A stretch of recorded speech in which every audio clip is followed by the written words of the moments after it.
Guys पिछली video में हमने पढ़ा था कि डिक्लेयरिंग, असाइनिंग और इनिशियलाइजिंग अ वेरिएबल क्या होता है, ठीक है?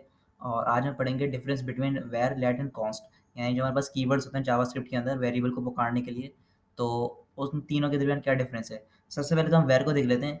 Where can be redeclared and can be reassign as well. यानी मैंने आपको बताया था कि डिक्लेरेशन क्या होती है, एसिग्नेशन क्या होती है, ठीक है? और इनिशियलाइजेशन भी बताया था मैंने आपको।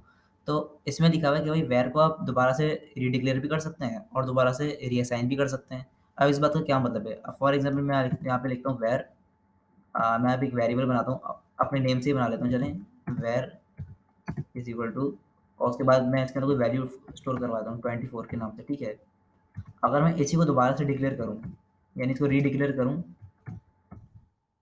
और यहाँ पे लिख दूँ 34, ठीक है? तो आप देखें इससे मुझे कोई एरर थ्रो नहीं किया इसने मुझे।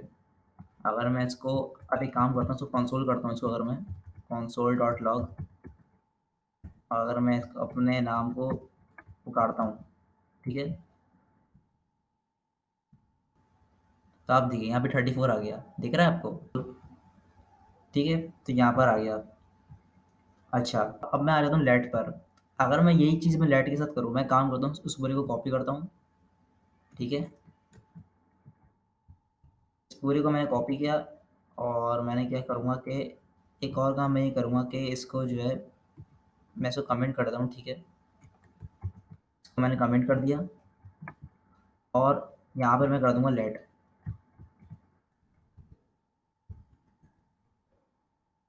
ये मैंने काम मैंने कर दिया। अगर मैं इसको सेव करूँगा, आप देखिए क्या होगा। यहाँ पर इसने मुझे एरर थ्रो कर दिया, ठीक है? और इसने क्या बोल दिया, identifier Arbab has already been declared, ठीक है? यानी ये कह रहा है कि भाई ये जो आपने वेरिएबल बनाया ना, इसको आप पहले डिक्लेयर कर चुके हो, आप इसको दोबारा डिक्लेयर नहीं कर सकते। और यही बात यहाँ लिखी हुई है, let can't be declared but can be reassign. यानी लेट को आप दोबारा से असाइन तो कर सकते हो, लेकिन डिक्लेयर नहीं कर सकते। अगर मैं इसको यहाँ से ये हटा दूँ, इसको लेट हटा दूँ, तो अब क्या हो गई ये हो गई हमारी एसिग्नेशन।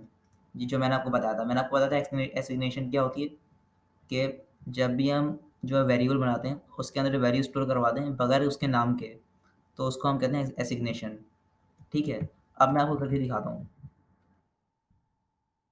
देखिए, अब मेरे पास कोई एरर नहीं आया, ठीक है? तो यानी लेट के अंदर क्या होता है हमारे पास कि हम दोबारा से उसको डिक्लेयर नहीं कर सकते, लेकिन दोबारा से अपनी वैल्यू को असाइन करवा सकते हैं। जबकि वेर के अंदर क्या होता है, हम दोनों काम कर सकते हैं। कॉन्स्ट के अंदर क्या होता है, कॉन्स्ट के अंदर हम दोनों काम नहीं कर सकते। ना ही हम अपने वेरिएबल को दोबारा से डिक्लेयर कर सकते हैं और ना ही उसको असाइन करवा सकते हैं। मैं आपको करके दिखाता हूँ। अगर मैं इसको कॉपी करूँ और इसको मैं कमेंट करता हूँ, ठीक है? अब आप देखिए क्या होगा। मैं यहाँ पे लिखता हूँ कॉन्स्ट और यहाँ पे इसको अगर मैं इसको सेव करूँ, कॉपी करूँ, तो देखिए uncaught error assignment to constant variable.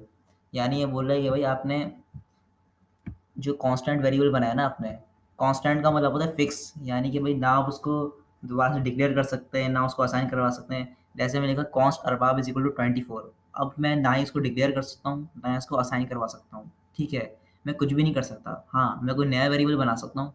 जैसे मैंने कॉन्स्ट अरबाब बनाया, तो एक और वेरिएबल मैं बना दूंगा, ठीक है, किसी और के नेम से, और उसके अंदर अलग वैल्यू दे दूंगा। तो ये काम तो मैं कर सकता हूँ, लेकिन ये काम मैं नहीं कर सकता कि const Arbab is equal to 24 मैंने दे दिया, अब अरबाब इज इक्वल टू 34 देते हैं। ये काम लेट के अंदर हो सकता है, ये काम वेर के अंदर भी हो सकता है, लेकिन कॉन्स्ट के अंदर हम दोनों काम नहीं कर सकते हैं। ना अपने वेरिएबल को दोबारा डिक्लेयर कर सकते हैं, ना असाइन करवा सकते हैं, ठीक है?